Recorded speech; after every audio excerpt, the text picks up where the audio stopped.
இந்த வீடியோவில் TNPSC group 4 எக்ஸாம்க்குள்ள OMR ஷீட்டை எப்படி கையாள்வது அப்படிங்கிறத ஃபுல் அண்ட் ஃபுல் சொல்ல போகிறேன்.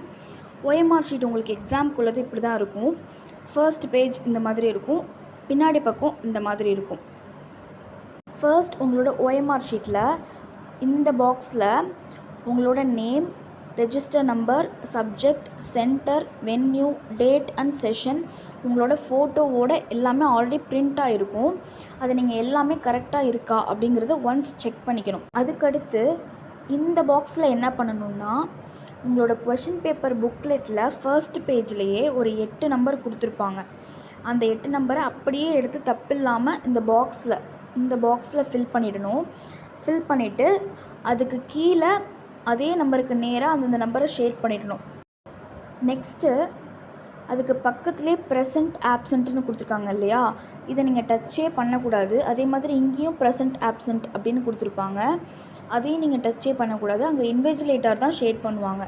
அடுத்து இந்த பாக்ஸ் எப்படி ஃபில் பண்ணணுன்னா, இங்கே இருக்க ஃபஸ்ட் காலம், செகண்ட் காலம், தேர்ட் காலமில் உள்ள 200 கொஸ்டினையும் நீங்கள் ஆன்சர் பண்ணி முடித்ததுக்கப்புறமா, இப்போ இந்த ஃபஸ்ட் காலமில் எத்தனை ஏ ஆன்சர் பண்ணியிருக்கீங்களோ அது எல்லாத்தையுமே கூட்டி, இப்போ ஒரு 15 ஆன்சர் பண்ணியிருக்கீங்கன்னா ஏக்கு நேராக உள்ள இந்த பாக்ஸில் 15, இங்கே இருக்க பாக்ஸில் 15 அப்படின்னு போடணும்.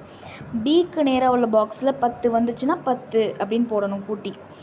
அதே மாதிரி சி எத்தனை, டி எத்தனை, இ எத்தனைன்னு கூட்டி அதுக்கு நேராக உள்ள அந்த பாக்ஸில் ஃபில் பண்ணிடணும்.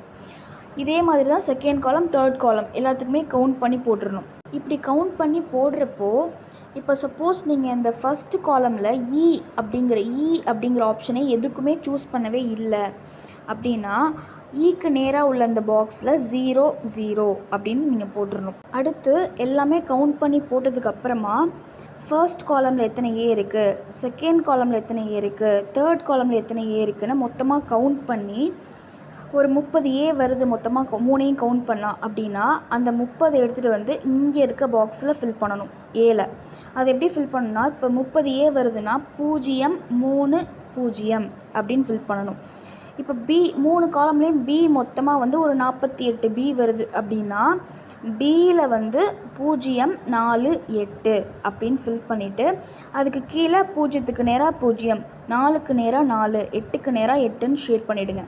அவ்வளோதான். அடுத்து உள்ள இந்த பாக்ஸை நீங்கள் டச் பண்ணவே வேண்டாம். அதில் வந்து இன்விஜிலேட்டர் தான் கையெழுத்து போடுவாங்க.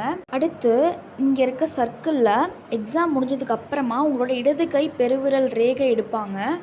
இதில் முக்கியமான விஷயம் என்னென்னா, ரேகை வச்சதுக்கப்புறம் அந்த மையை நீங்கள் வந்து தெரியாமல் உங்களோட OMR ஷீட்டில் வேறு எங்கேயும் பற்றாமல் பார்த்துக்கணும். ஒருவேளை உங்களோட இந்த பார்கோடு இருக்கிற ஏரியாலெலாம் அந்த மை பட்டுருச்சுன்னா உங்களோட OMR ஷீட் வந்து இன்வேலிடாக கருதப்படும் அப்படின்னு சொல்கிறாங்க. அதுக்கடுத்து உள்ள இந்த பாக்ஸை நீங்கள் டச் பண்ணவே வேண்டாம். அங்கே இன்விஜிலேட்டர் தான் கையெழுத்து போடுவாங்க.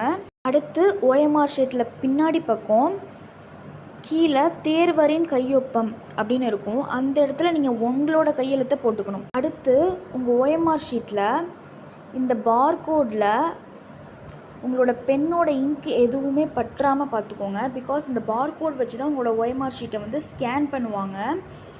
இதில் ஏதாவது இங்க் பட்டிருந்துச்சுன்னா உங்களோட OMR ஷீட் வந்து இன்வேலிடாக கருதப்படும் அப்படின்னு சொல்கிறாங்க. ஸோ இவ்வளோ தான் OMR ஷீட்டை கையாளும் முறை. ஸோ எக்ஸாம் எழுதுகிற எல்லாருக்கும் ஆல் தி பெஸ்ட்.